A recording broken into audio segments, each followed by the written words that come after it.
Asesinos en series, atentados terroristas, secuestros, desapariciones, asesinatos y demás casos tienen algo en común, que todos y cada uno de ellos se ganaron el título de ser unos crímenes atroces. Bienvenidos sean a Crímenes Atroces, el podcast en donde cada semana yo, Santiago Quiroz y Abato, les contaré a todos ustedes los casos de crimen real más atroces, macabros, mediáticos, terroríficos y sanguinarios que han marcado la historia de la humanidad. Bienvenidos sean al episodio 84 de Crímenes Atroces, el penúltimo, iba a decir último, episodio del mes de octubre, este mes del terror. Y bueno, ustedes verán el título y dirán, ¿qué tiene de malo un dulcero? Pero bueno, ese dulcero no era quien decía ser. Este era muy tenebroso. Y si creen que el episodio de Richard Chase era terrible, no han oído hablar de este asesino. La frase de no aceptar dulces a extraños hoy en día es una cosa común en nuestro día a día. Pero hace años esta frase no se usaba y permitía que personas se aprovechan para cometer crímenes atroces.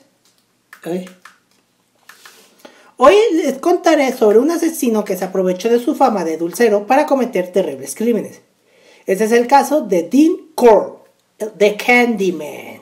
Y si vieron una falla, los que me están viendo en Facebook, en YouTube, verán que se apagó la luz. Pero bueno, aquí estamos. Sí, Dean Corll, uno de mis casos más tenebrosos, que la primera vez que escuché sobre este asesino me quedo pasmado y pues se los quiero contar a todos ustedes.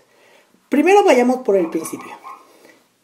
Dean Arnold Corll nació el 24 de diciembre de 1939 en Fort Wayne, Indiana.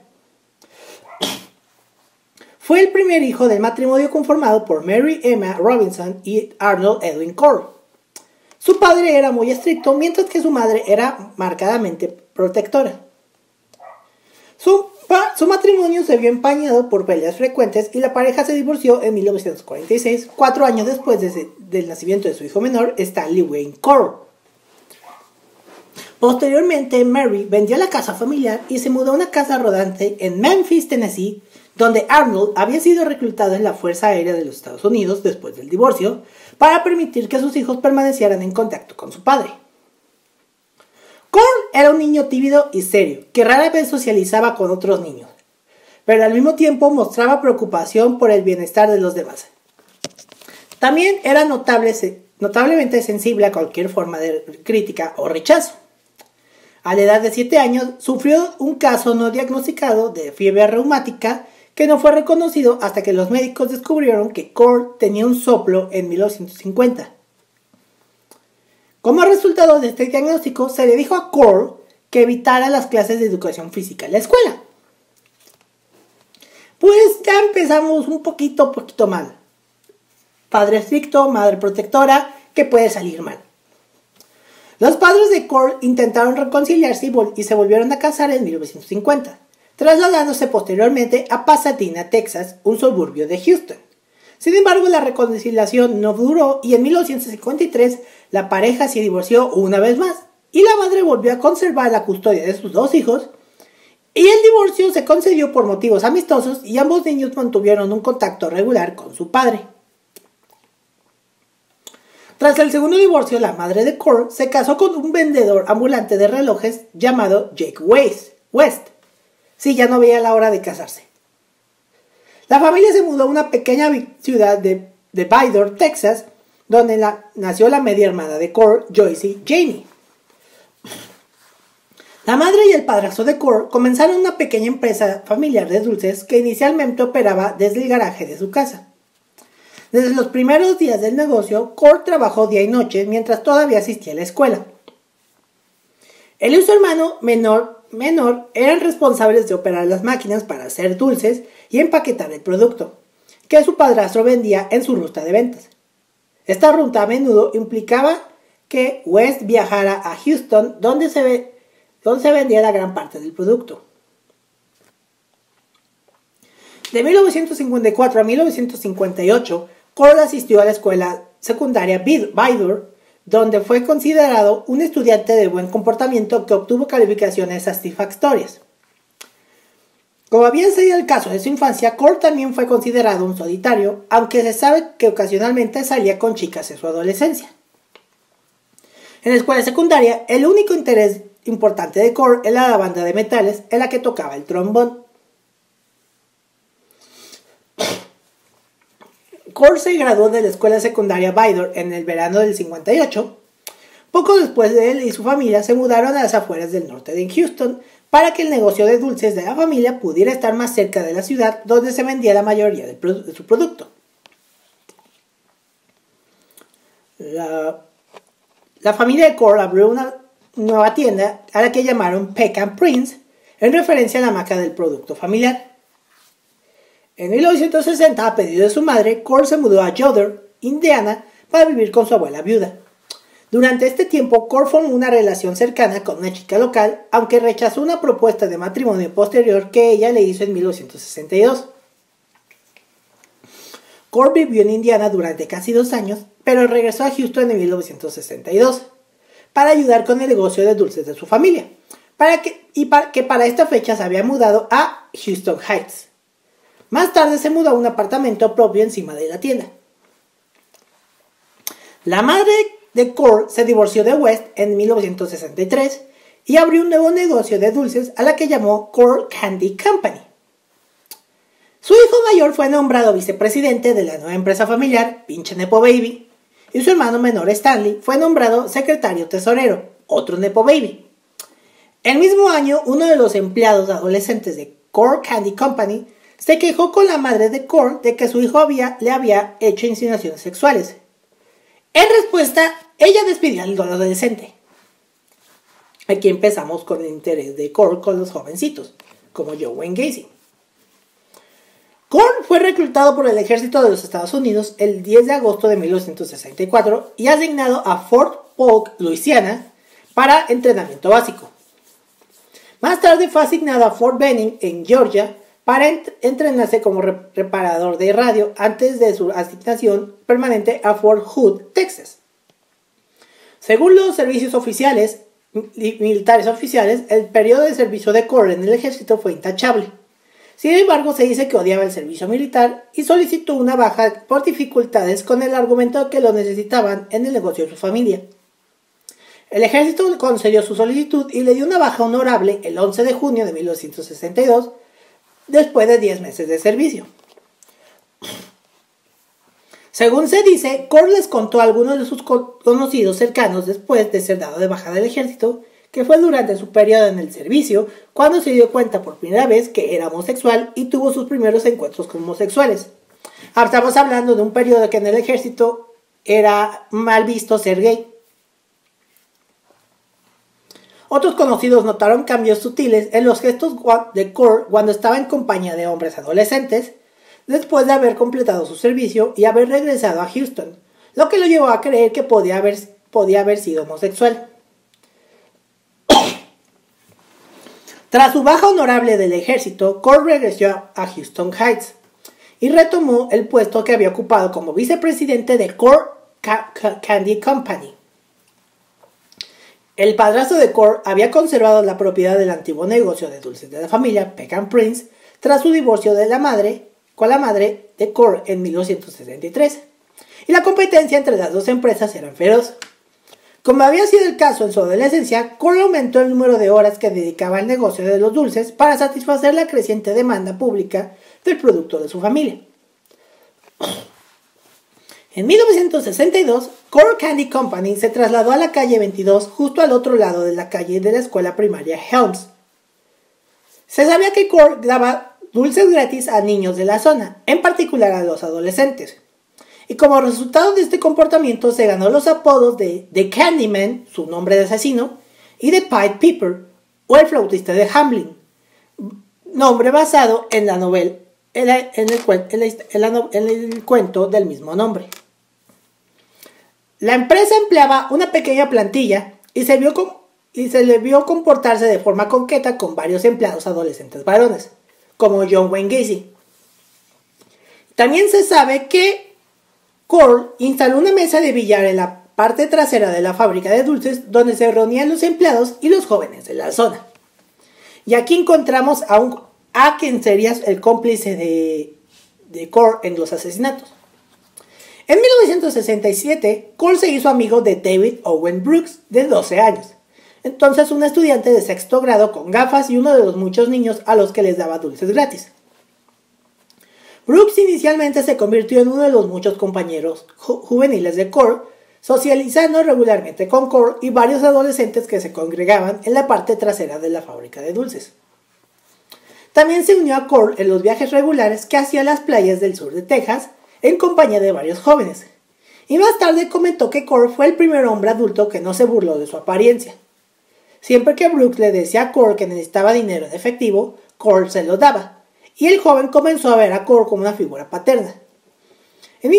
A instancias de Cole se desarrolló gradualmente una relación sexual entre los dos, y a partir de 1969, Cole le pagaba a Brooks en efectivo o con regalos para que le permitiera realizarle una felación al joven.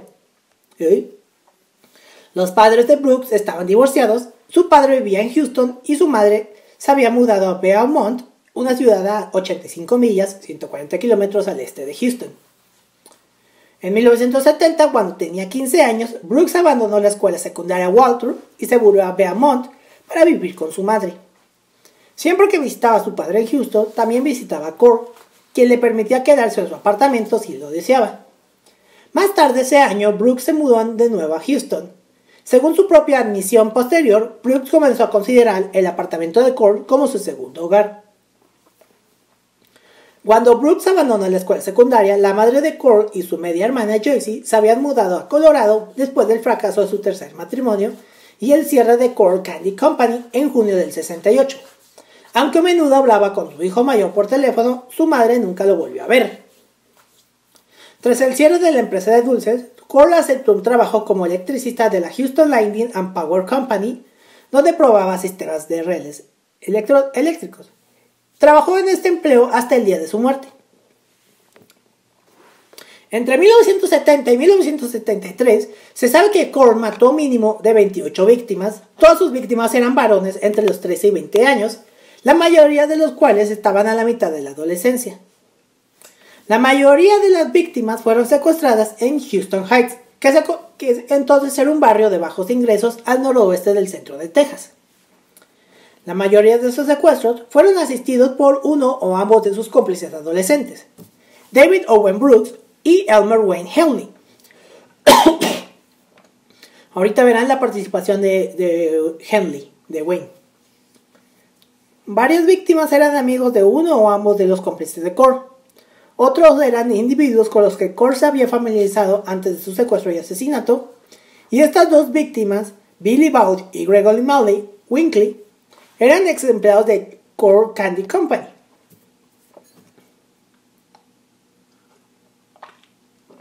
Aquí empieza lo terrorífico. Las víctimas de Cole eran generalmente atraídas hacia uno de los dos vehículos que poseía, ya sea una furgoneta Ford Colleen y un Plymouth GTX o una Chevrolet Corvette de 1969, que se sabe que compró para Brooks a principios de 1971. La incitación consistía normalmente en una oferta de una fiesta o de un aventón, y la víctima era conducida a la casa de Cole. En la residencia de Cole, los jóvenes eran acosados con alcohol u otras drogas hasta que se desmayaban. Engañados para que se pusieran esposas o simplemente agarrados por la fuerza, luego los desnudaba y los ataba a la cama o por lo general a una tabla de tortura de madera contrachapada que se colgaba regularmente en una pared.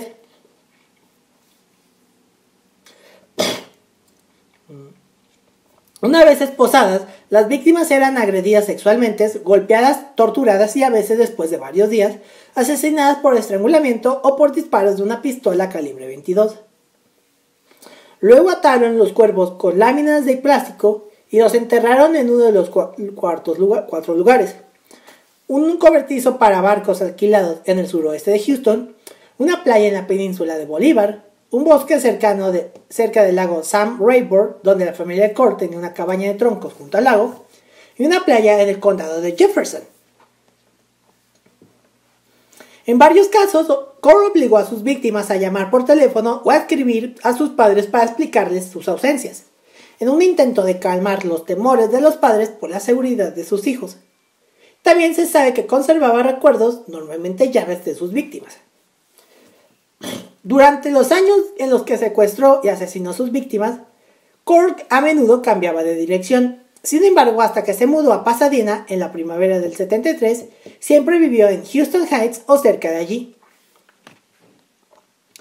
Cole mató a su primera víctima conocida, un estudiante de 18 años llamado Jeffrey Conen, el 25 de septiembre de 1970.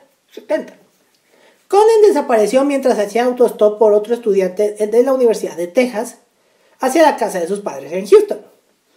Lo dejaron solo en la esquina de Westheimer Road y South Bus Road, cerca del área de Uptown de Houston, aproximadamente a las 5:15.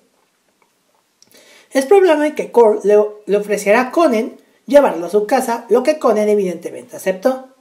En el momento de su desaparición de Conen, Cole vivía en los apartamentos Harold Turboff, donde había pagado un depósito de un mes de alquiler el 21 de septiembre. Brooks llevó a la policía hasta el cuerpo de Conen el 10 de agosto de 1973. El cuerpo fue enterrado en High Island Beach. Los científicos forenses posteriormente dedujeron que el joven había muerto por asfixia causada por estrangulamiento manual y una mordaza de tela que le había colocado en la boca. El cuerpo desnudo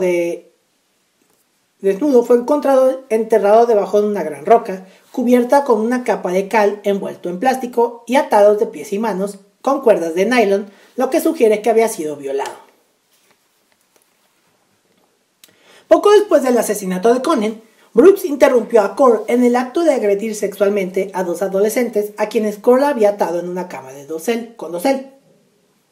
Cole le prometió a Brooks un automóvil a cambio de su silencio. Brooks aceptó la oferta y Cole más tarde le compró un Chevrolet Corvette verde. Además, más tarde le dijo a Brooks que había asesinado a los dos jóvenes y le ofreció $200 de la época por cualquier niño que pudiera traer al apartamento de Cole, cosa que aceptó. El 13 de diciembre de 1970, Brooks atrajo a dos jóvenes de 14 años de Spring Branch llamados James Glass y Danny Yates, que iban a un meeting religioso celebrado en Houston Heights y luego los llevó al apartamento de Cole en Yorktown. Glass era un conocido de Brooks que a instancias de Brooks había visitado previamente la dirección de Cole. Ambos jóvenes fueron atados a lados opuestos de la tabla de tortura y posteriormente violados, estrangulados y enterrados en un cobertizo para barcos que había alquilado el 17 de noviembre. Un cable eléctrico con pinzas de cocodrilo unidas a cada extremo fue enterrado junto al cuerpo de Yates.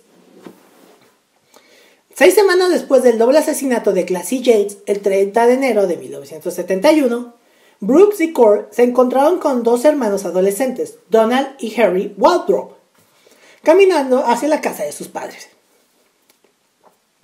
Los adolescentes Waldrop habían sido llevados a casa de un amigo por su padre con planes de discutir la formación de una liga de bolos y habían comenzado a caminar a casa después de enterarse de que su amigo no estaba en casa. Ambos muchachos fueron atraídos a la camioneta de Cole y conducidos a un apartamento que Cole había alquilado en Magnum Road, donde fueron violados, estrangulados y posteriormente enterrados en el cobertizo de los botes. Entre marzo y mayo del 71, Cole secuestró y mató a 3 víctimas, todas ellas residentes de Houston Heights, y enterradas en la parte trasera del cobertizo para embarcaciones. Se sabe que Brooks participó en cada uno de estos secuestros. Una de las 3 víctimas, Randley Herbie, de 15 años, fue vista por última vez por su familia en la tarde del 9 de marzo, mientras iba en bicicleta hacia Oak Forest, donde trabajaba a tiempo parcial como encargado de una gasolinera. Harvey fue llevado al apartamento de Cole en Magnum Road, donde posteriormente fue asesinado de un solo disparo en la cabeza. Las otras 2 víctimas, David Healy Guest, de 13 años, y Gregory Marley Winkley, de 16 años, fueron secuestradas y asesinadas juntas la tarde del 29 de mayo. Ambos asesinatos fueron asesinados en un apartamento que Cole alquilaba en West 11 Street. Como había sucedido con los padres de otras víctimas de Cole, ambos grupos de padres iniciaron una búsqueda frenética de sus hijos. Uno de los jóvenes se ofreció a distribuir carteles que los padres habían impreso, ofreciendo una recompensa monetaria por información que condujera al paradero de los muchachos, que fue Elmer Wayne Henley, o sea, el mismo otro que ya hablaremos más tarde, como conoció a este par de monstruos, que tenía 15 años en ese entonces, amigo de toda la vida de Hilligest. El joven colocó carteles de recompensa alrededor de The Heights e intentó tranquilizar a los padres de Hilligest, diciéndoles que podía haber una explicación inocente de la ausencia de los muchachos. Pero nada inocente. El 17 de agosto de 1971, Cole y Brooks se encontraron con un conocido de Brooks de 17 años llamado Ruben Watson Haney, que regresaba a casa caminando desde un cine en Houston. Brooks convenció a Haney para que asistiera a una fiesta en la dirección a la que Cole se había mudado en la calle San Felipe el mes anterior. Haney estuvo de acuerdo y fue llevado a la casa de Cole, donde posteriormente fue estrangulado y enterrado en el cobertizo de barcos. En septiembre del 71, Cole se mudó a un apartamento en Columbia Street. Esta dirección también estaba ubicada en Heights. Brooks declaró más tarde que había ayudado a Cole en el secuestro y asesinato de 2 jóvenes durante el tiempo que Cole residió en esta residencia. Incluso un joven que fue asesinado justo antes de que Wayne Henley entrara a esta escena. En su confesión, Brooks declaró que el joven asesinado inmediatamente antes de la participación de Henley en los asesinatos fue secuestrado en Heights y mantenido con vida durante aproximadamente 4 días de su asesinato. Las identidades de ambas víctimas siguen siendo desconocidas. En el invierno del 71, Brooks conoció a Wayne Henley, a quien más tarde presentó a Cole. Sin embargo, Henley fue atraído a la dirección de Cole como una víctima potencial. Sin embargo, Cole evidentemente decidió que el joven sería un buen cómplice y le ofreció la misma tarifa de $200 por cualquier chico que pudiera traer a su apartamento, informando a Henley que estaba involucrado en una red de trata de blancas que operaba desde Dallas.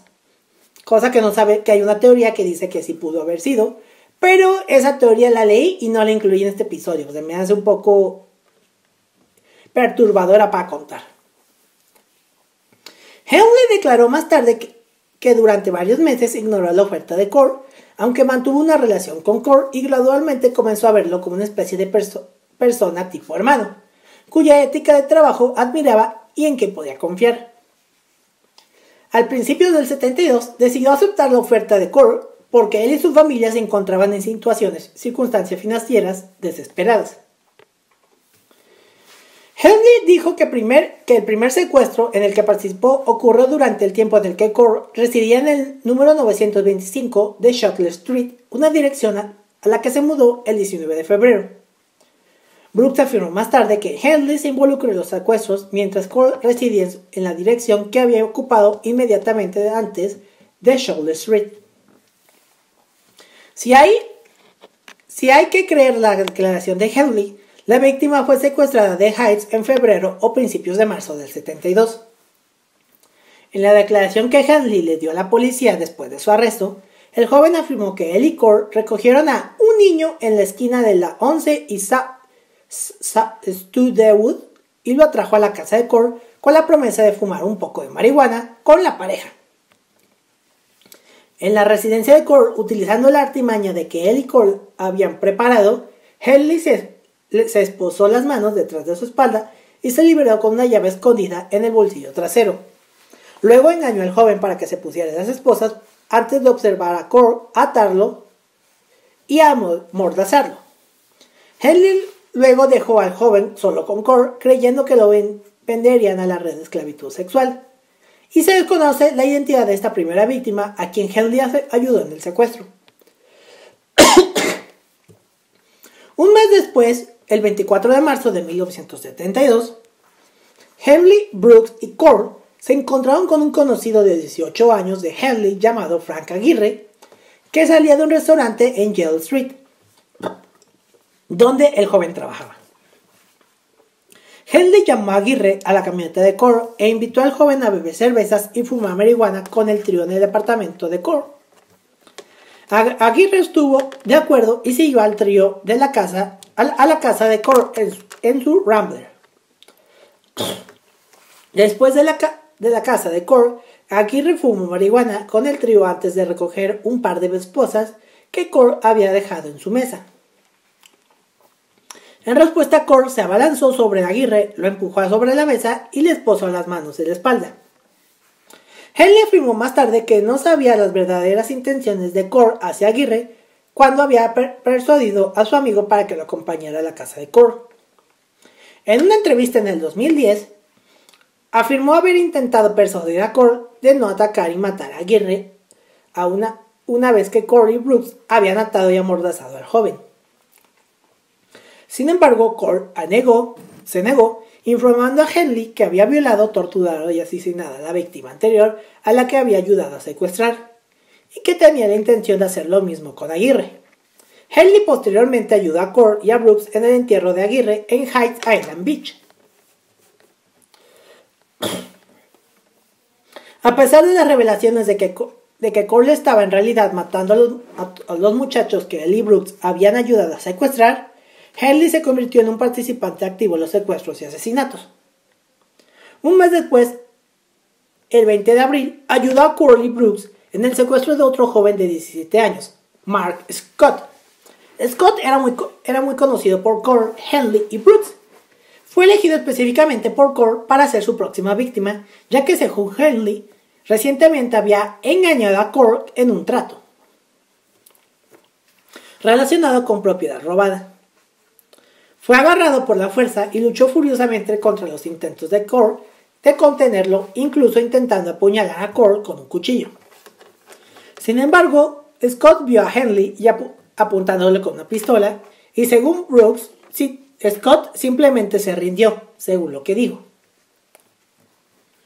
Scott fue atado a la junta de tortura y sufrió el mismo destino que Aguirre: violación, tortura, estrangulamiento y entierro en Hyde Island Beach. Brooks declaró más tarde que Henley era especialmente sádico en su participación en los asesinatos cometidos en Schuler Street, y Henley admitió más tarde que gradualmente se fascinaba con cuánta cantidad tiene la gente, cuánta resistencia tiene la gente, cuando era el destinatario del acto de asesinato. Antes de que Cole se desocupara la dirección el 26 de julio, Henley ayudó a Cole y Brooks en el secuestro y el asesinato de dos jóvenes llamados Billy Bauduch y Johnny Delmo.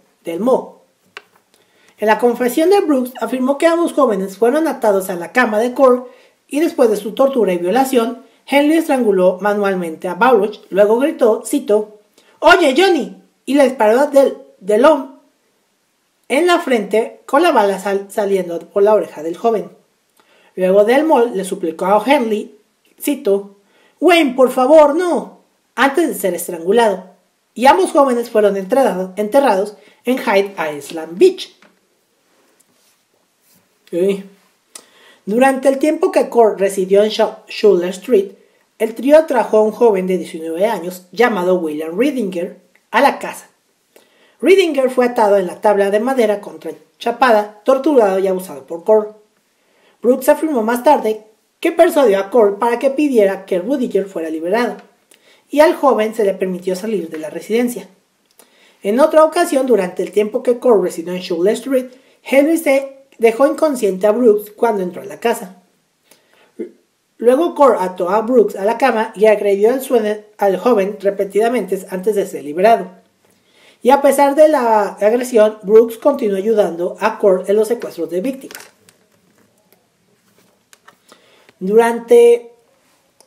Después de desocupar la residencia de Schuler Street, Cole se mudó a un apartamento de Westcott Tower en el donde en el verano del 72 se sabe que mató a otras 2 víctimas. La primera de estas víctimas, Steven Sigman, de 17 años, fue vista por última vez saliendo de una fiesta celebrada en Heights, poco antes de la medianoche del 19 de julio.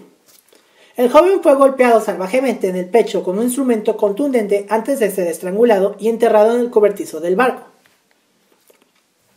Aproximadamente un mes después, el 21 de agosto, o alrededor de esa fecha, Roy Boonton, de 19 años, fue secuestrado mientras caminaba hacia su trabajo como asistente en una zapatería en Houston. Boonton fue amordazado con un trozo de toalla turca y le ataron la boca con cinta adhesiva. Le dispararon 2 veces en la cabeza y lo enterraron en el cobertizo del barco. Ni Brooks ni Henley mencionaron a ninguno de los jóvenes como víctimas de Core, y ambos fueron identificados como víctimas recién en 2011. El 3 de octubre del 72, Henley y Brooks se encontraron con 2 adolescentes de Heights, Wally J. Simenaux y Richard Hembry, que se dirigían a la casa de Hembry. Simenaux y Hembry fueron atraídos al Corvette de Brooks y conducidos al apartamento de Core en Westcott Towers. Esa noche se sabe que Simmons llamó a la casa de su madre y gritó la palabra ¡Mamá! En el auricular antes de que cortara la conexión. A la mañana siguiente, Henley le disparó accidentalmente en la boca a Hembry y la bala le salió por el cuello. Varias horas después, ambos jóvenes fueron estrangulados hasta la muerte y posteriormente enterrados en una fosa común dentro del cobertizo para botes, directamente sobre los cuerpos de James Glass y Danny Yates. En algún momento de noviembre del 72, William Branch, de 18 años, un joven de Oak Forest, conocido tanto por Core como por Henley, desapareció mientras hacía autostop en Mount Pleasant, en Houston. Su cuerpo, amordazado y emasculado, fue enterrado en el cobertizo para botes. El 11 de noviembre, un joven de 19 años de Spring Branch llamado Richard Kepner desapareció de camino a una cabina telefónica. Kepner fue estrangulado y enterrado en Hyde Island Beach. En total, al menos 10 adolescentes de entre 13 y 19 años fueron asesinados entre marzo y noviembre del 72, 5 de los cuales fueron entregados en Hyde Island Beach y 5 dentro del cobertizo para botes. En el 20 de enero del 73, Core se mudó a una dirección en Weird Road, en el distrito de Spring Branch, en Houston. 2 semanas después de mudarse a esta dirección, había asesinado a Joseph Lice, de 17 años. Lice era conocido tanto por Core como Brooks. Había vivido en Anthony Drive, la misma calle en la que Brooks residía en 1973. El 1 de marzo, Core desocupó su apartamento en Weird Road, residido brevemente en un apartamento en South Post Oak Road, antes de mudarse al 2020 Lamar Drive, una dirección que su padre había desocupado en Pasadena. No se conocen víctimas asesinadas entre el 1 de febrero y el 4 de junio del 73. Se sabe que Core sufrió una hidrocele a principios del 73, lo que puede haber contribuido a este periodo de inactividad. Alrededor de la época del asesinato de Liles, Henley viajó espontáneamente a Florida con un tío conductor de camión de larga distancia antes de mudarse temporalmente a Mount Pleasant, en un aparente esfuerzo por distanciarse de Core. ¡Core!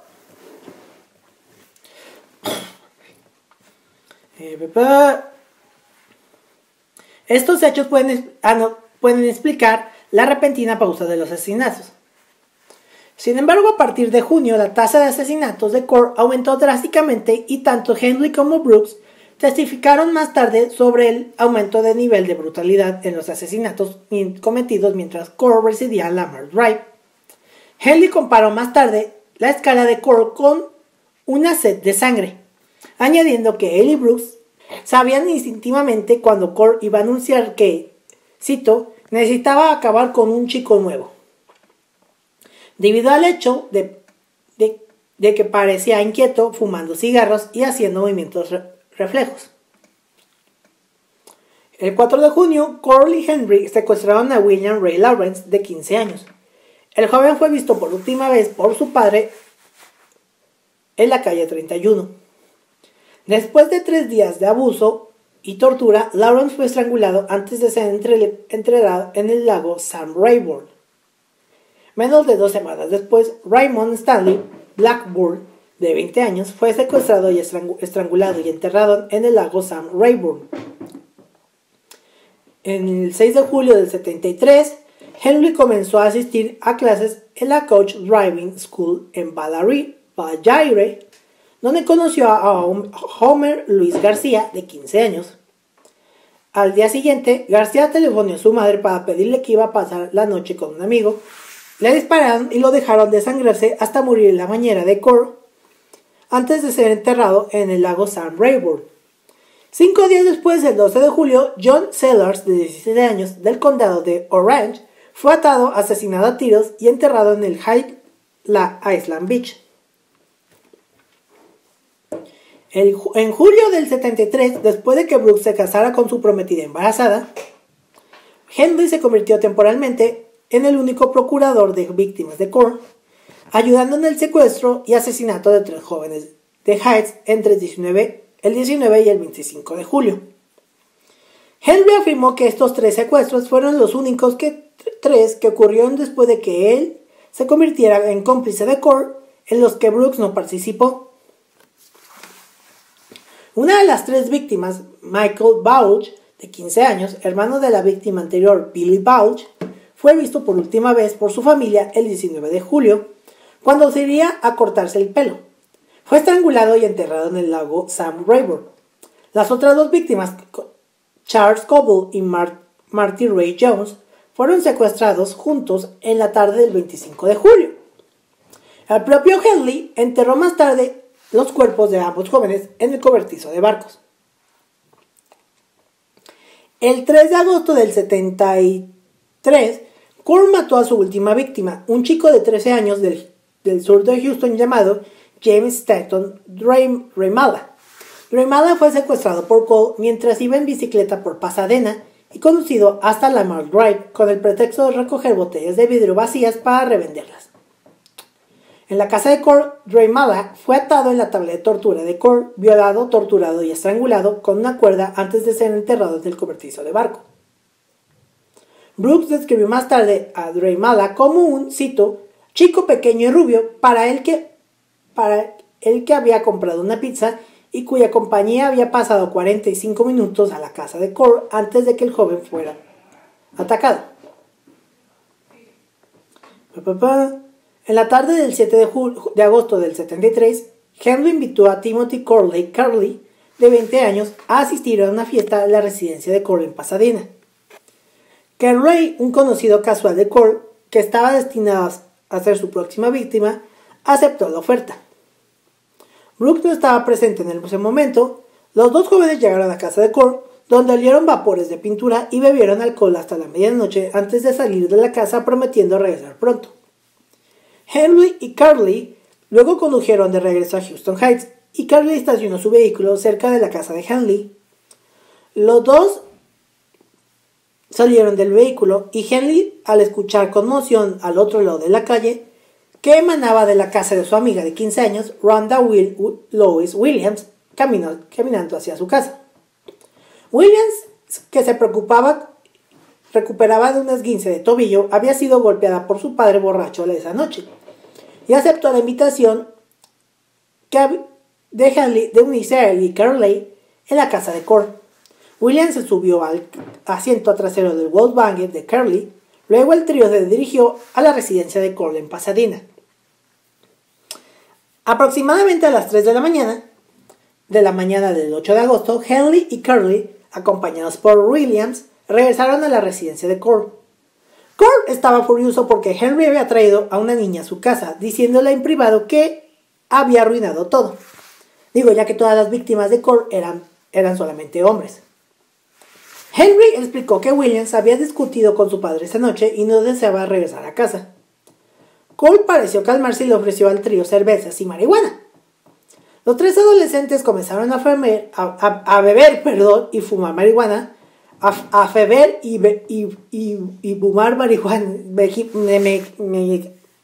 Se me revolvieron las palabras, perdón. A fumar y beber marihuana. Y Henry y Curly también inhalaron vapores de pintura mientras que Cole los observaba atentamente. Después de aproximadamente 2 horas, Henry, Curly y William se desmayaron.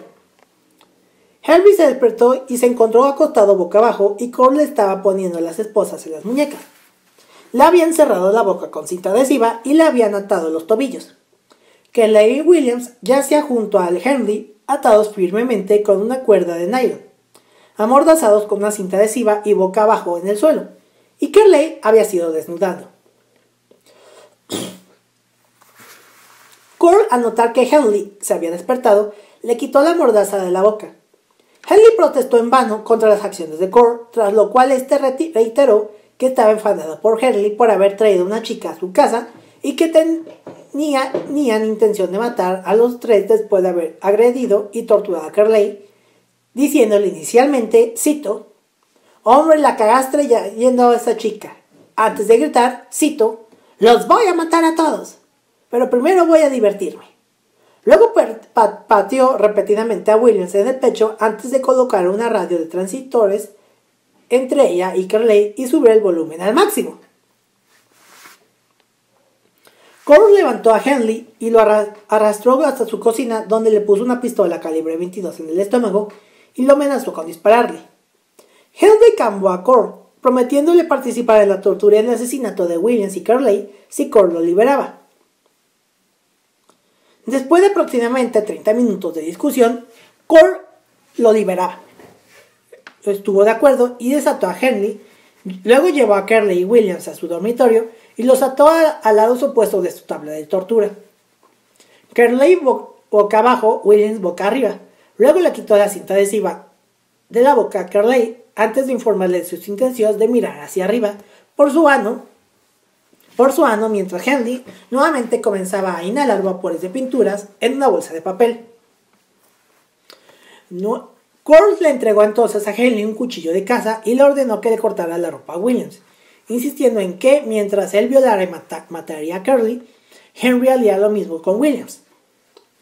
Henry comenzó a cortar la ropa de Williams mientras Cole se desvestía y comenzaba a agredir y a torturar a Curly.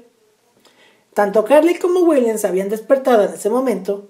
Curly comenzó a retorcerse y a gritar, mientras que William, a quien Henry le había quitado la mordaza, levantó la cabeza y le preguntó a Henry, cito, ¿esto es real? A lo que Henry respondió, sí. Williams luego le preguntó a Henry, ¿vas a hacer algo al respecto? Henry le preguntó a Cole si podría llevar a Williams a otra habitación. Cole lo ignoró y Henry tomó la pistola de Cole y gritó, «Ya has ido lo suficientemente lejos, Dean». Mientras Cole se bajaba de Curly, Henry le explicó, cito, «No puedo seguir más, no puedo permitir que mates a todos mis amigos». Cole se acercó a Henry y le dijo, cito, «Mátame, Wayne». Henry retrocedió unos pasos mientras Cole seguía avanzando hacia él y gritaba, «¡No lo harás!». Henry luego le disparó a Cole y lo alcanzó en la frente. La bala no logró penetrar por completo el cráneo de Cole y continuó avanzando hacia Henry, tras lo cual el joven disparó otras 2 rondas, alcanzando a Cole en el hombro izquierdo. Cole salió de la habitación y se estrelló contra la pared del pasillo. Henry le disparó 3 balas más en la parte baja de la espalda y el hombro mientras Cole se deslizaba por la pared del pasillo. Fuera de la habitación donde estaban atados los otros 2 adolescentes, Cole murió en el lugar donde cayó con su cuerpo desnudo contra la pared. De cara a la pared. Henry recordaría que inmediatamente después de dispararle a Cole, el único pensamiento en su mente era que Cole habría estado orgulloso de la forma en la que se había comportado durante el enfrentamiento, añadiendo que Cole lo había estado entrenado para reaccionar con rapidez y fuerza y que eso era exactamente lo que había hecho. Después de que Henry le disparó a Cole, él y Curly comenzaron a llorar mientras Curly le agradecía repetidamente por salvarle la vida. Luego Henley liberó a Curley y Williams de la mesa de tortura y los tres adolescentes se vistieron y discutieron qué acciones deberían tomar. Henry sugirió a Curley y Williams que simplemente deberían irse, a lo que Curley respondió: no, deberíamos llamar a la policía. Henley estuvo de acuerdo y buscó el número del departamento de policía de Pasadena en la guía de telefónica de Core. Bueno, ya que en ese momento creo que todavía no estaba instalado el sistema 911.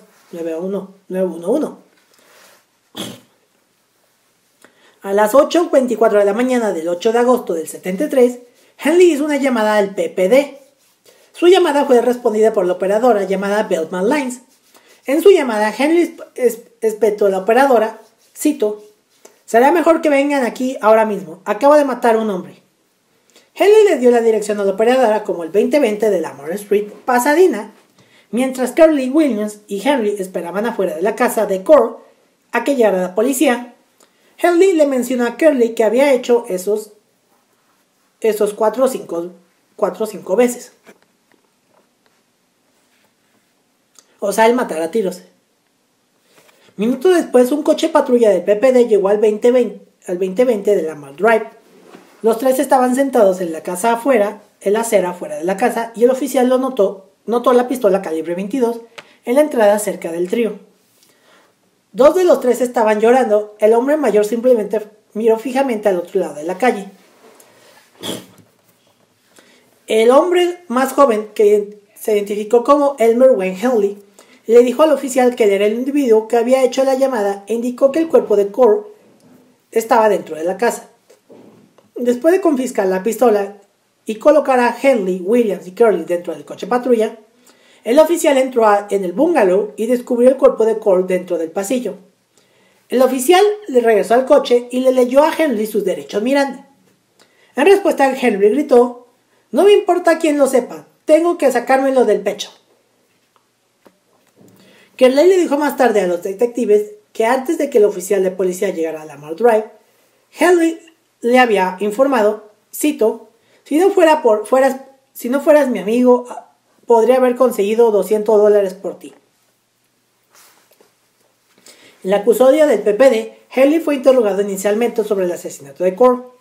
Relató los hechos de la noche anterior y de esa mañana, explicando que había disparado a Core en defensa propia. Las declaraciones de Curley y Williams corroboraron el relato de Henley, y el detective que interrogó a Henley creyó efectivamente que había actuado en defensa propia. Cuando se le preguntó sobre su afirmación de que cuando Core lo había amenazado esa mañana, habría gritado que había matado a varios niños, Henley explicó que casi durante 3 años Brooks y él había ayudado a conseguir adolescentes, algunos de los cuales habían sido sus propios amigos, para que Core, quien los había violado y asesinado. Henley hizo una declaración verbal, afirmando que inicialmente había creído que los niños que había secuestrado iban a ser vendidos a una organización con sede en Dallas para actos homosexuales, sodomía y tal vez asesinatos posteriores. Pero pronto se enteró de que Core mismo estaba matando a las víctimas conseguidas. Henley admitió que había ayudado a Core en varios secuestros y asesinatos, y había participado activamente en la tortura y mutilación de 6 u 8. Y que había participado activamente en la tortura y La mayoría de las víctimas habían sido enterradas en un cobertizo para botes en el suroeste de Houston, y otras en el lago Sam Rayburn y la playa de Heights Island. Core le había pagado hasta $200 por cada víctima que Brooks y él lograran atraer a su apartamento. La policía inicialmente se mostró escéptica ante las afirmaciones de Henley, asumiendo que el único homicidio del caso era el de Core, que había atribuido como resultado de peleas a puñetazos impulsadas por drogas que se habían vuelto mortales.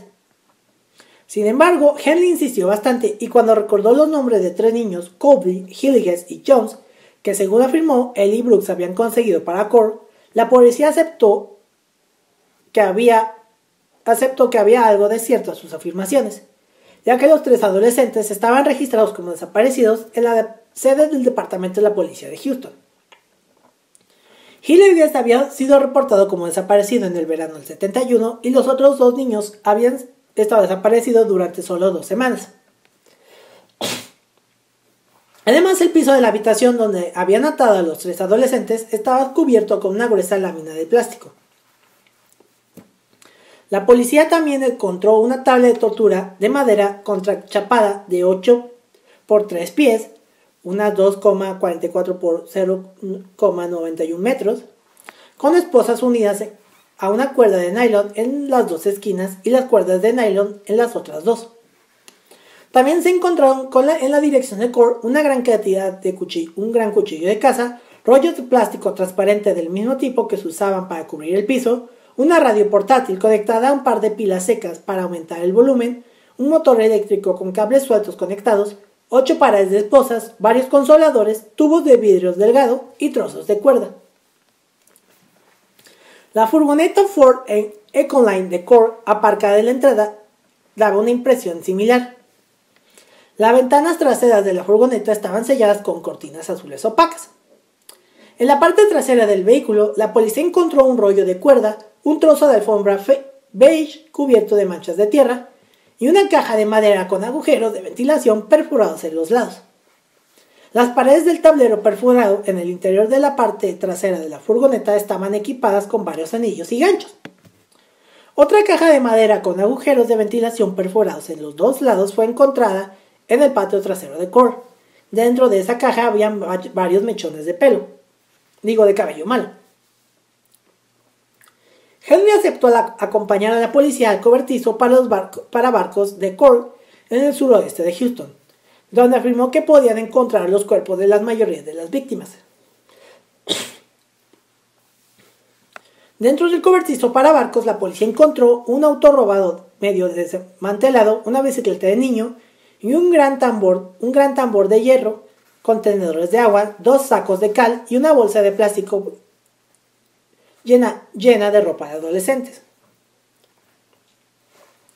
2 guardias de seguridad de prisión comenzaron a excavar en la tierra blanda y triturada del cobertizo del barco y pronto descubrieron el cuerpo de un adolescente de cabello rubio tendido de lado, envuelto en plástico transparente y enterrado debajo de una capa de cal. La policía continuó excavando en la tierra del cobertizo, desenterrando los restos de más víctimas de diferentes etapas de descomposición. La mayoría de los cuerpos encontrados estaban envueltos en láminas de plástico grueso y transparentes. Algunas víctimas habían recibido disparos, otras habían sido estranguladas. Las ligaduras todavía estaban envueltas firmemente alrededor de sus cuellos. Todas las víctimas encontradas habían sido sodomizadas y la mayoría de las víctimas encontradas presentaban evidencia de tortura sexual. Se les habían arrancado vellos púbicos, se les habían masticado los genitales y les habían insertado objetos en el recto y se les había insertado barrillas de vidrio en la uretra y se las habían destrozado.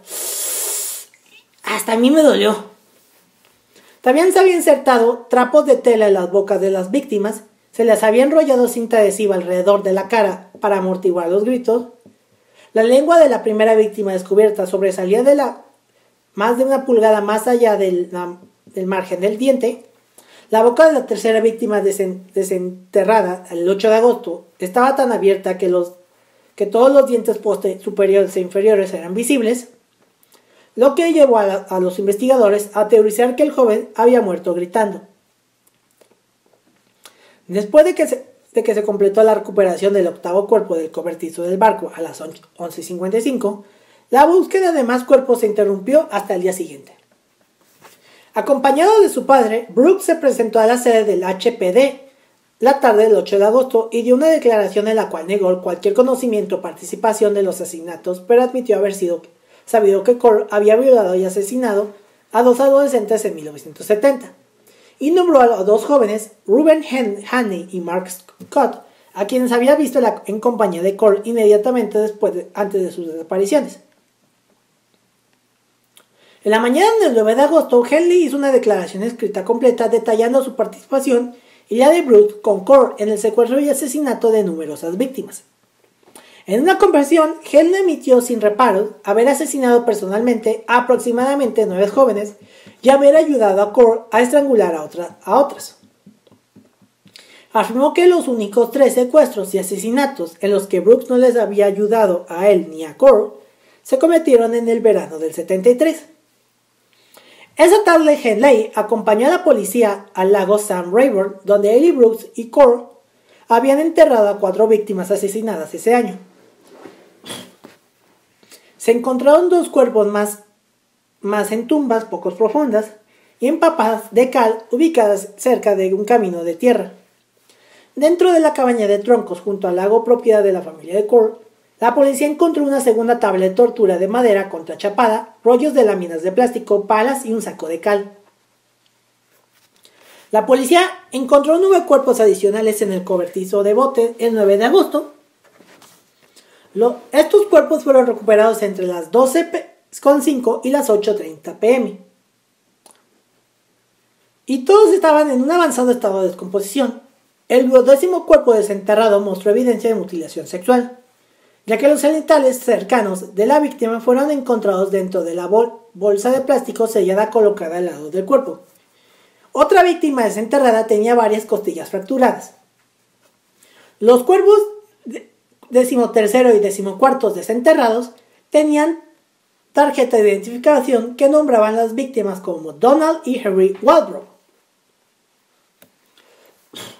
Brooks dio una declaración completa en la tarde del 9 de agosto, admitiendo haber estado presente en varios asesinatos y haber ayudado en varios entierros, aunque continuó negando cualquier participación directa en los asesinatos. En referencia a la tabla de tortura sobre la que Cole había sujetado y torturado a sus víctimas, Brooks declaró, cito, «Una vez que estaban en la tabla, estaban prácticamente muertas. Todos habían terminado excepto los gritos y el llanto». En referente a los asesinatos reales, Brooks declaró que presenciar las muertes de las víctimas no le molestó, añadiendo, cito, lo vi hacer muchas veces. Aceptó acompañar a la policía a Hyde Island Beach para ayudar en la búsqueda de los cuerpos de las víctimas. El 10 de agosto del 73, Henley acompañó nuevamente a la policía al lago Sam Rayburn, donde se encontraron 2 cuerpos más enterrados a 3 metros de distancia, o 10 pies. Al igual que con los 2 cuerpos encontrados el día anterior, ambas víctimas habían sido torturadas y golpeadas severamente, particularmente alrededor de la cabeza. Esa tarde, tanto Henley como Brooks acompañaron a la policía a Hyde Island Beach, llevando a la policía a las tumbas poco profundas de 2 víctimas. El 13 de agosto, tanto Henley como Brooks acompañaron nuevamente a la policía a Hyde Island Beach, donde se encontraron 4 cuerpos más, lo que hace un total de 27, la peor ola de asesinatos en la historia de Estados Unidos en ese momento. Henley inicialmente insistió que había dos cuerpos más para encontrar dentro del cobertizo del barco y que los cuerpos de 2 niños más habían sido enterrados en Hyde Island Beach en el 72.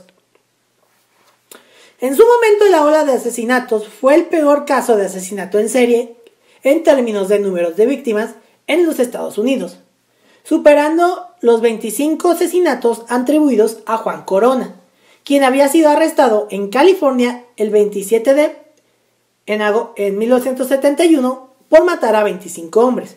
Ya luego hablaremos sobre el caso de Juan Corona. Pero este macabro récord de víctimas conocidas atribuidas a un solo caso de asesinato establecido por Cole y sus cómplices fueron superadas solo en 1978 por... ¿Están preparados para quieren saber quién superó este récord? Fue superada en 1978 por nada más y nada menos que John Wayne Gacy, el payaso asesino, quien asesinó a 33 niños y jóvenes y que admitió haber sido influenciado por la cobertura de prensa de los asesinatos en masa de Houston para esposar a sus víctimas antes de su abuso y asesinato. Como pueden ver, y esto creo que es un dato que se me olvidó contar en el episodio de John Wayne Gacy, que se les recomiendo, es el episodio 30, que él se inspiró en que por esos tiempos, mientras Gacy estaba matando, estaban los asesinatos de Houston Heights. O sea, mientras Gacy mataba en Chicago, Cole estaba matando en Houston. Las familias de las víctimas de Cole criticaron duramente al HPD, que se apresuró a catalogar a los muchachos desaparecidos como fugitivos que no habían sido considerados dignos de ninguna investigación importante, porque aparte de que vivían en un suburbio bajo de pocos recursos, eran algunos miembros de la comunidad LGBT. Las familias de los jóvenes asesinados afirmaron que la policía debería haber notado una tendencia insidiosa en el patrón de desapariciones de adolescentes del barrio de Heights. Otros miembros de la familia se quejaron de que el HPD había desestimado su insistencia rotunda de que sus hijos no tenían motivos para huir de casa. Everett Waldrop, el padre de Donald y Jerry Waldrop, se quejó de que poco después de que sus hijos desaparecieran en el 71, había afirmado a la policía que un conocido había visto a Cole enterrando lo que parecían ser cadáveres en el cobertizo de su barco. En respuesta, la policía realizó una búsqueda superficial alrededor del cobertizo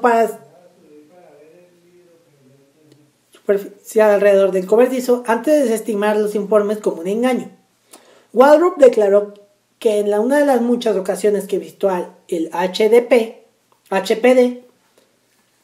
el jefe de la policía simplemente le había dicho, cito, ¿por qué estás aquí? Sabes que tus hijos son fugitivos. La madre de Gregory Malley Winkley declaró, cito, no te escapas con nada más que un traje de baño y 80 centavos. En mayo del 71 se habían identificado 22 víctimas de Cole y todos los jóvenes, excepto 4, habían vivido o tenían vínculos cercanos con Houston Heights. Se identificaron 2 adolescentes más en el 83 y 85, uno de los cuales, Richard Kepner, había vivido originalmente en Humble, Texas, pero se había mudado a Spring Branch poco después de su desaparición. El otro joven, William Branch, vivía en el distrito de Oak Forest de Houston. El 13 de agosto, un gran jurado se reunió en el condado de Harris para escuchar las pruebas contra Henry y Brooks. Los primeros testigos que testificaron fueron Williams y Curley, quienes testificaron sobre los eventos del 7 y 8 de agosto que llevaron a la muerte de Cole. Otro testigo que testificó sobre su experiencia a manos de Cole fue William Ridinger, quien relató el abuso que sufrió en la dirección de Cole en Sugar Street antes de que lo liberaran. También testificaron en la audiencia los investigadores que relataron las diversas declaraciones y confesiones proporcionadas por Henley y Brooks en los días posteriores a la muerte de Cole y las personas encargadas de supervisar la exhumación de los cuerpos de las víctimas. El 14 de agosto, después de escuchar más de 6 horas de testimonio, el gran jurado acusó a Henley de 3 cargos de asesinato y a Brooks de 1 cargo. La fianza para cada joven se fijó en $100,000 de la época. Henry no fue acusado de la muerte de Cole, que los fiscales finalmente dictaminaron el 18 de septiembre que había sido en defensa propia, que se había cometido en defensa propia, perdón. Cuando el gran jurado completó su investigación, Henry había sido acusado de 6 asesinatos y Brooks de 4. Ambos rechazaron más tarde las ofertas previas al juicio que se les presentó al fiscal de distrito Don Labrick de condenas perpetuas a cambio de declaraciones de culpabilidad por los asesinatos por los que habían sido acusados. Una moción previa al juicio para que Henley se sometiera a un examen psiquiátrico para determinar si era mentalmente competente para ser juzgado también fue rechazada por su abogado Charles Mulder, con el argumento de que el fallo violaría los derechos constitucionales de Henley. Elmer Wayne Henley y David Owen Brooks fueron juzgados por separado por su papel en los asesinatos. Henley fue llevado a juicio ante el juez Preston Dial en San Antonio el 1 de julio del 74, acusado de 6 asesinatos cometidos cometidos entre marzo del 72 y julio del 73. Por consejo de su abogado defensor, Henley no subió al estrado para testificar. Su abogado, William Gray, sí interrogó a varios testigos, pero no llevó a ningún testigo ni experto para la defensa. La fiscalía llamó a 24 testigos, incluyendo a Carley y Ridinger, y se presentó 82 piezas de evidencia, incluida la tabla de tortura de Core y una de las cajas utilizadas para transportar a las víctimas. Dentro de la caja, la policía había encontrado cabello que, según testificaron los examinadores, provenía tanto de Cobley como de Henley. Otro testimonio involucratorio provino de agentes de la policía que leyeron las declaraciones escritas de Henley. En parte de su confesión, Henley había descrito que había atraído a dos de las víctimas cuyo asesinato había sido llevado a juicio, Cobley y Jones, en la residencia de Core en Pasadena. Henley había confesado que después de su abuso y tortura inicial en la casa de Core, Cobley y Jones tenían cada uno una muñeca y un tobillo atado al mismo lado de la tabla de tortura de Core. Luego Core obligó a los jóvenes a pelear entre sí con la promesa de que el que golpeara al otro hasta la muerte podría vivir. Después de haber pasado varias horas golpeándose, Jones fue atado a la tabla y obligado a ver cómo Cobley era atacado, torturado y asesinado a tiros nuevamente antes de que él mismo fuera nuevamente violado, torturado y estrangulado con una cuerda de persiana veneciana. Ya iba a decir vencida.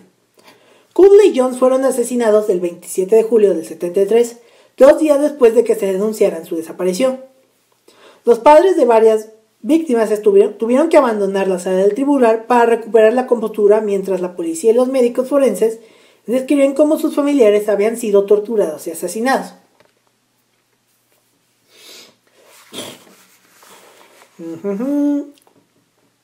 El 15 de julio del 74, ambos abogados presentaron sus alegatos finales al jurado. La fiscalía solicitaba la cadena perpetua, la defensa un veredicto de no culpabilidad. En sus alegatos finales ante el jurado, el fiscal de distrito Carol Banes se disculpó por no poder solicitar la pena de muerte, añadiendo que el caso era el ejemplo más extremo de la inhumanidad del hombre hacia el hombre que jamás había visto. El jurado liberó durante 92 minutos antes de encontrar a Henley culpable de los 6 asesinatos, por lo que fue juzgado.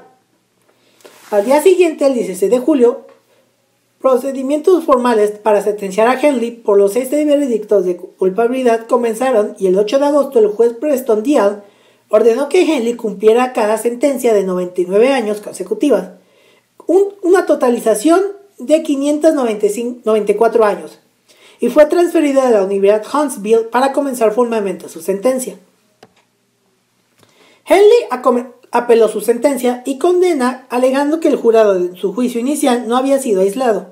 Las objeciones de sus abogados, a los que medios de comunicación estuvieran presentes en la sala del tribunal, habían sido desestimadas, y citando que los intentos de su equipo de defensa de presentar pruebas que sostenía que el juicio inicial no debería haberse celebrado en San Antonio, también habían sido desestimadas por el juez. La apelación de Henley fue aceptada y se le concedió un nuevo juicio en diciembre del 78. El nuevo juicio de Henley comenzó el 18 de junio del 79. Este segundo juicio se celebró en Corpus Christi, con Henley nuevamente representado por los abogados defensores William Gray y Edwin Pegelow. Los abogados de Henley nuevamente intentaron que las declaraciones descritas de Henley se habían declarado inadmisibles. Sin embargo, el juez Noah Kennedy dictaminó que las declaraciones escritas dadas por Henley el 9 de agosto del 73 eran evidencias admisibles. El nuevo juicio duró 9 días, con los abogados de Henley nuevamente sin llamar a testigos de la defensa y nuevamente atacando la credibilidad de la confesión escrita de Henley. La defensa también sostuvo que la evidencia proporcionada por el Estado pertenecía a Dean Core y no a Elmer Wayne Henley. El 27 de junio del 79, Henley fue nuevamente condenado por 6 asesinatos y sentenciado a 6 periodos de concurrentes de 99 años. Brooks fue llevado a juicio, ya se nos está volviendo este güey, fue llevado a juicio el 27 de febrero del 75. Habría sido acusado de 4 asesinatos cometidos entre diciembre del 70 y junio del 73, pero fue llevado a juicio acusado únicamente del asesinato en julio del 73 de William Ray Lawrence, de 15 años. El abogado defensor de Brooks, Jim Skelton, argumentó que su cliente no había cometido ningún asesinato e intentó rescatar a Cole y en menor grado a Henley como participantes activos de los asesinatos reales. El fiscal adjunto del distrito, Tommy Dunn, desestimó de plano la afirmación de la defensa y en un momento le dijo al jurado, cito, «Este acusado participó en este asesinato, en esta masacre desde el principio. Él les dice que como mínimo era un admirador. Eso es lo que les estaba diciendo sobre su presencia. Saben que él participó en todo». El juicio de Brooks duró menos de una semana. El jurado deliberó durante apenas 90 minutos antes de llegar a un veredicto, que fue Fue declarado culpable del asesinato de Lawrence el 4 de marzo del 75 y condenado a cadena perpetua. Brooks no mostró emoción alguna cuando se dictó la sentencia, aunque su esposa estalló en lágrimas. Brooks también apeló su sentencia, alegando que las confesiones firmadas utilizadas en su contra se les habían tomado sin que se le informara sus derechos legales, pero su apelación fue desestimada en mayo del 79. ¿Y qué pasó con estos dos? Pues Henley actualmente sigue vivo está cumpliendo su cadena perpetua en la unidad Mark Stiles en el condado de Jefferson, Texas. Se le han negado sucesivamente solicitudes de libertad condicional que datan desde julio de 1980. Y la próxima vez que podrá obtener la libertad condicional será en octubre del 2025, o sea, el año que entra. ¿Y qué pasó por Brooks? Se están preguntando. Pues Brooks cumplió su sentencia de cadena perpetua en la unidad Terrell cerca de Rosh Haron, Texas, pero murió por complicaciones relacionadas al COVID-19 en un hospital de Gladstone el 28 de mayo del 2020 a la edad de 65 años. O sea, falleció ya hace 4 años. No, espera. 20, 21, 22, 23, 24. Sí, ya hace 4 años que Brooks murió y murió durante la pandemia, qué caray.